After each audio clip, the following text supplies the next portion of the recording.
I said it's West California, born and raised on the playground is where I spend most of my days. I'm chilling out, maxing, relaxing and cooling and shooting some beat ball outside of the school when a couple of guys, they were up to no good, started making trouble in my neighbourhood. I got in one little fight and my mum got scared and said, "You're moving with your auntie and uncle in Bel Air."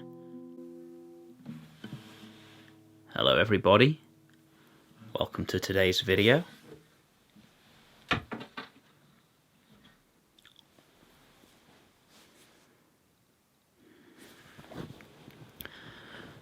So I want to talk about something that I'm discovering recently.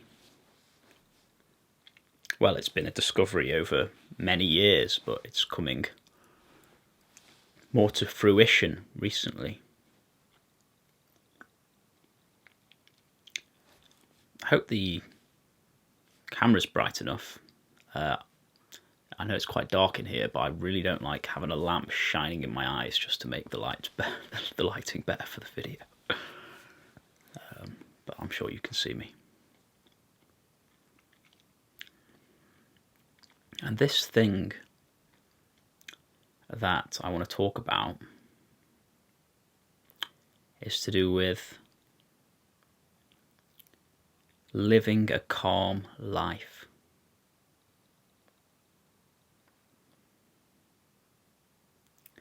Living a calm, relaxed life.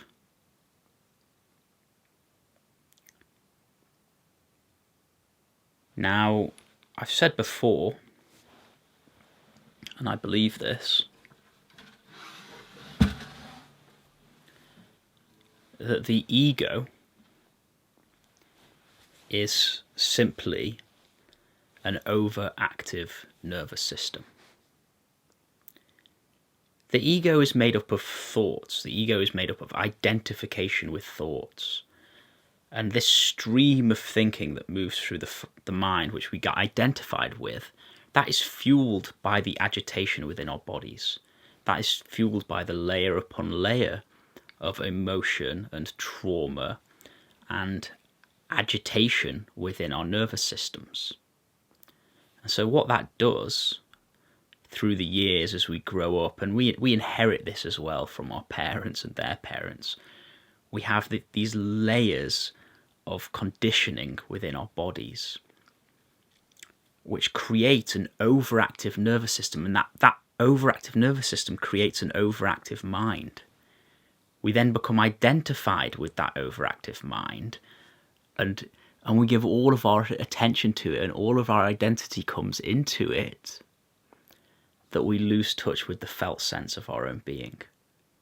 We lose touch with the felt sense of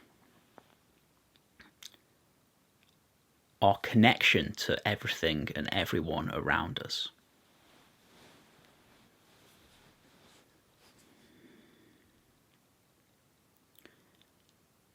So one way in which we can reduce the ego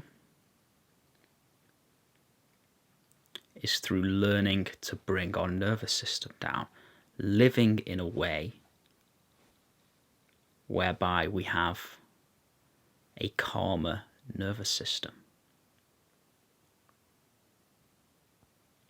Now, for years and years and years on the spiritual path, I was doing lots and lots and lots of meditation. But in between the meditation sessions, I thought, okay, I've done my meditation now. I've done my 2 hours of sitting now. Now I'm going to go on my phone. Now I'm going to watch a load of clips on YouTube. Now I'm going to get active and busy and da-da-da. And I had this very fast pace about the way that I lived life. And that is conditioned deeply into me. There is this fast moving pace within me.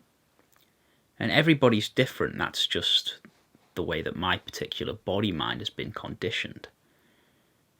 And I've always been like that. If I have a job to do, I do it as in like, I try and get it done 10 times faster than everybody else. Not out of an ego thing. That's just the way I work. I do things fast. I've always done things fast. And so on technology, it's fast, fast, fast.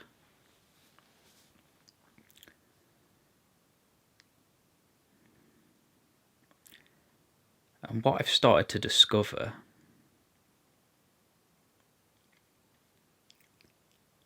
is that equally as important as our spiritual practice or our inquiries, our meditations, or set times for contemplation, whatever you want to call it.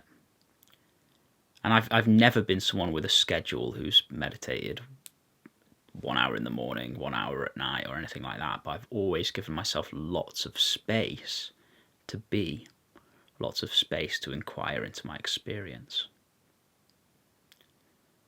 But what's equally as important as those times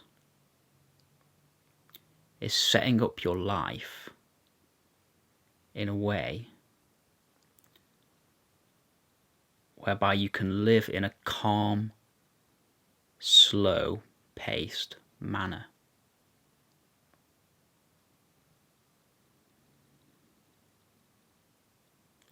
Whereby you can live your life in a way that supports your nervous system coming down a few notches. Supports your nervous system being in the parasympathetic state. Supports your nervous system being in this rested state, so that the mind can just settle down and you can be more in touch with the felt sense of your own being.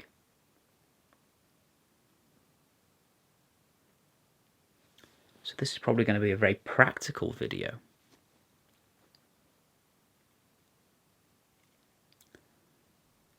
One thing I've started doing, and I've set up my life in such a way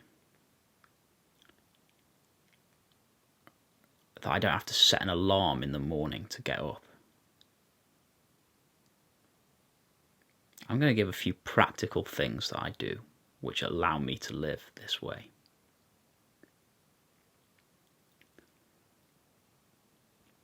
I don't set an alarm to get up. After years of struggling to sleep, thankfully I sleep very well now, for the most part. And I wake up naturally when I want to wake up.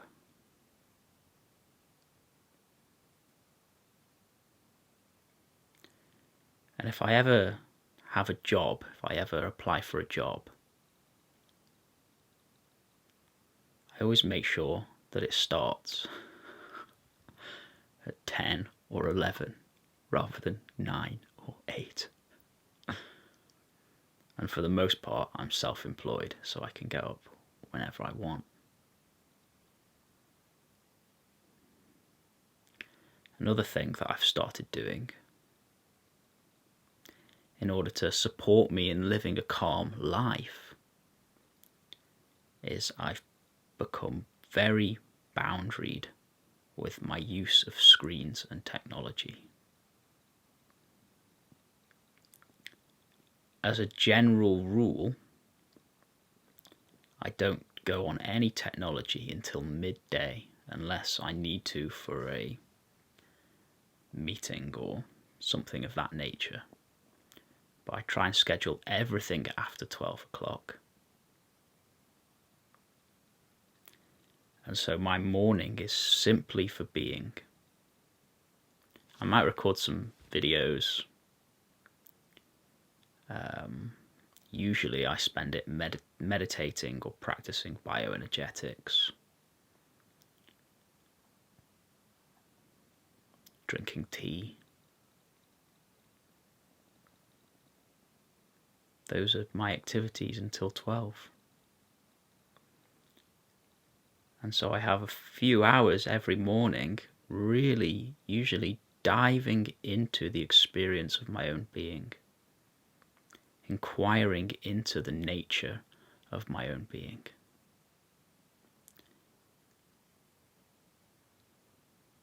Sensing into that quiet place inside that's always okay, and opening to it more and more and more.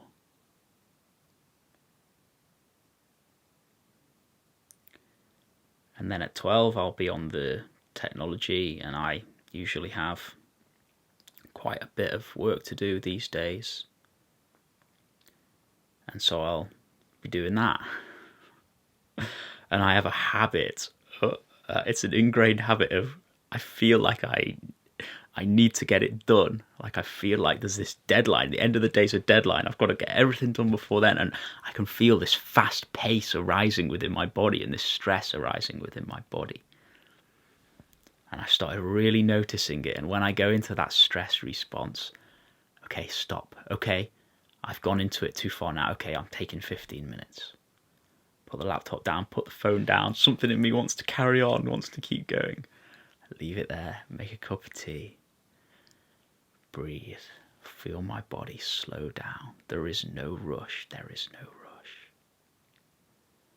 And then go back to it at a slower pace. And if I notice that pace increasing, if I notice myself going into that busy mode, okay, bring it down, it's okay, there's no rush,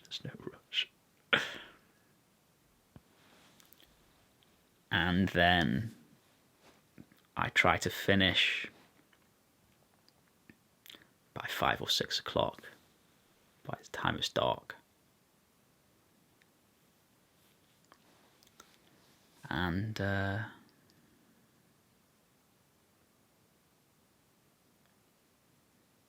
I put it away.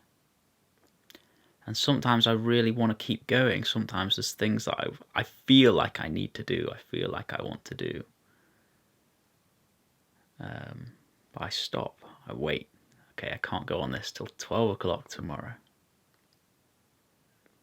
And then the evening is for being.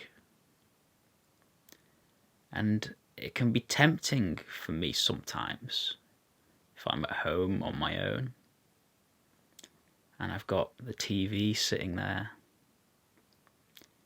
It can be tempting to stick something on Netflix. Now, I rarely do that. And if I do it, I really enjoy it. There's nothing wrong with watching Netflix. But watching Netflix on TV isn't resting. Watching Netflix in TV just keeps you in that activated nervous system.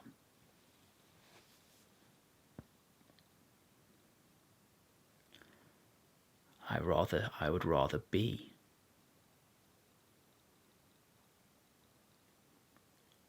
I would rather be. Now, when I first started doing this, when I first started not being on screens for periods of time, I would think, well, what can I do then? What am I supposed to do with my time if I'm not going on screens? Because I was so used to going on them all the time. What am I supposed to do? Man, I used to probably go on screens for many hours a day, like a lot of the time.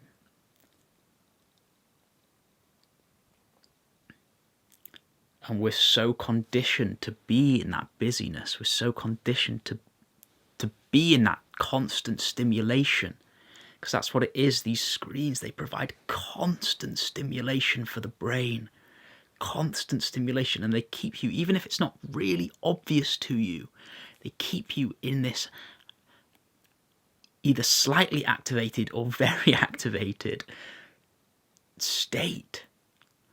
And then it's difficult to rest, it's difficult to be, it's more difficult to really come into and rest as your being.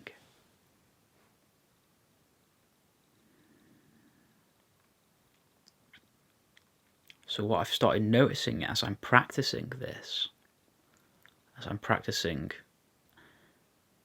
not going on screens for most of the day,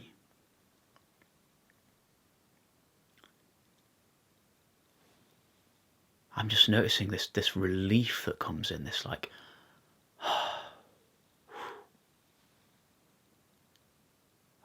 my body is appreciating it. My body is appreciating it.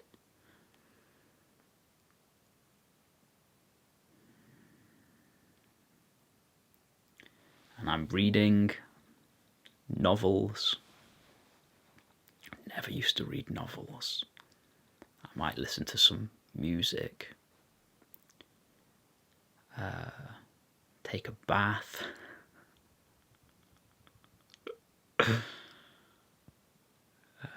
Drink tea. Play with my dogs.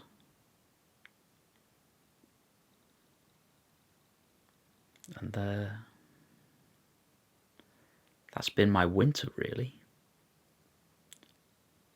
I've had a very wonderful winter of being so far.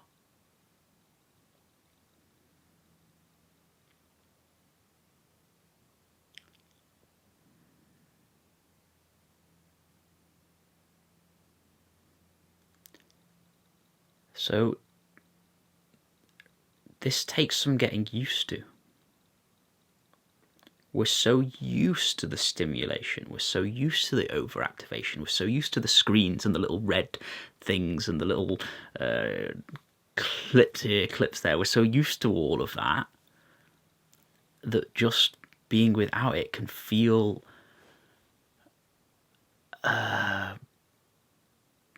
like something's missing, like something's not quite right.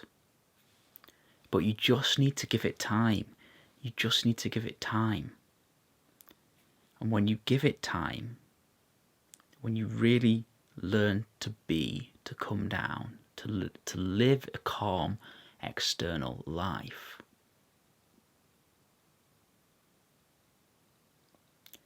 then you start to appreciate. You start to really appreciate the finer qualities of just being.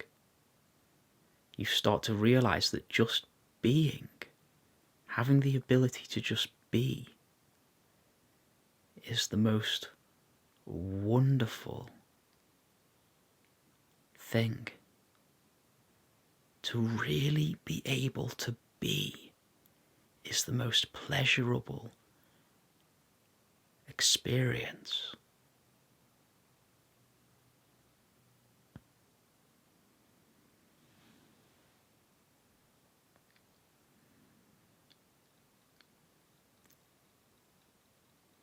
It's taken me the whole of my adult life to get to the point where I'm at now, where I'm just starting to be able to really be.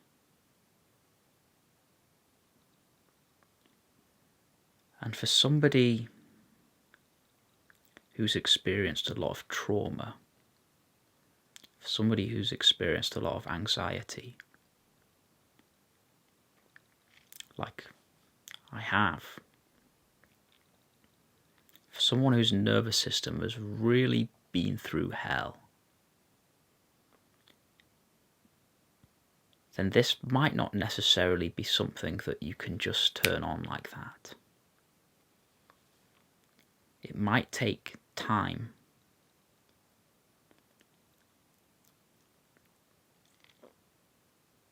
So don't punish yourself, don't beat yourself up if at this moment in time, at this time in your life, you don't feel fully able to just be. But please know that the more you stick with this work, the more you stick with meditation,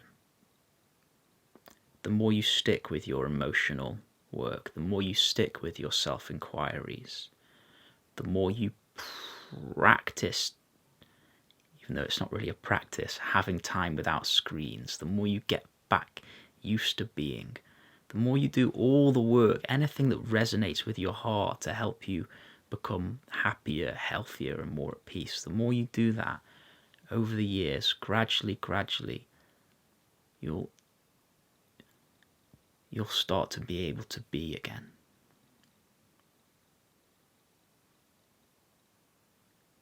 And it is quite wonderful.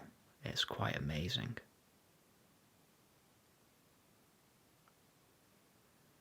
And I'm not fully there yet.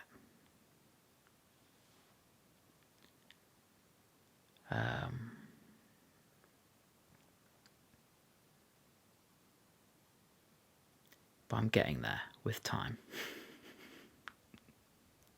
and patience and love.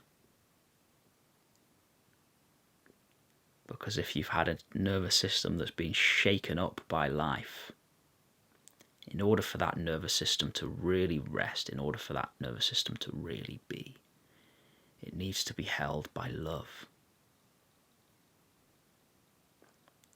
It needs to be held by your love. Your nervous system, your overactive nervous system, needs to be held by your love. And we all have this love within our hearts. You know you have this love within your heart. If you have an animal, a pet dog or a pet cat, or even a child that is scared, and say you found it on the street and it was really scared and you brought it into your house,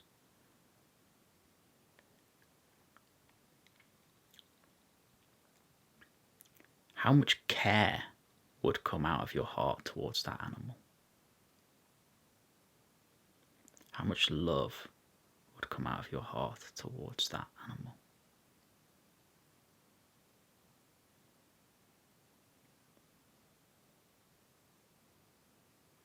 We all have this love within our hearts.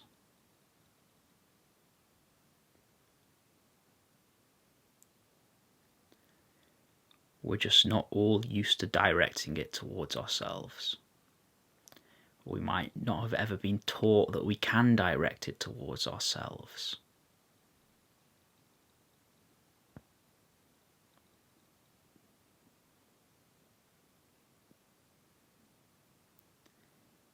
Yet we can.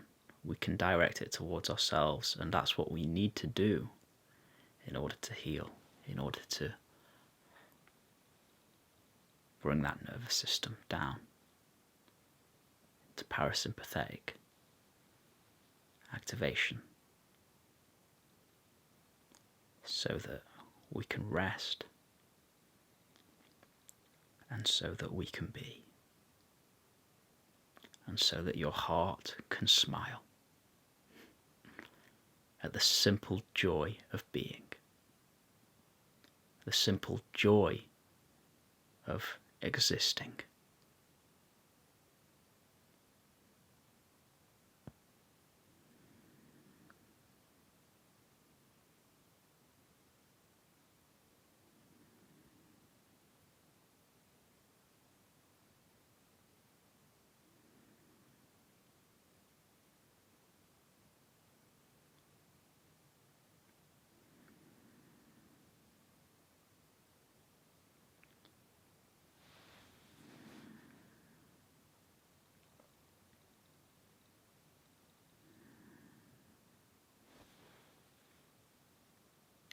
Okay. Thank you. Rest well. Peace be with you. Hello, my friends. It's me again, the guy from the video you just watched. I just want to let you know that we have a 3-part, 3-week workshop series coming up called The Awakening Body. It's a combination of bioenergetics, which is a deep body-based movement practice, although it's not big movements, it's kind of stretches. You need to experience it really to understand it. And that helps to release trauma and tension from the body. It's a combination of that taught by Alex Watson, who's a bioenergetics teacher, and my own awareness, meditation, contemplation, inquiry practices. So it's going to be a really powerful 3-week workshop, and you are all invited to join. The link to sign up is in the description. Okay, thank you.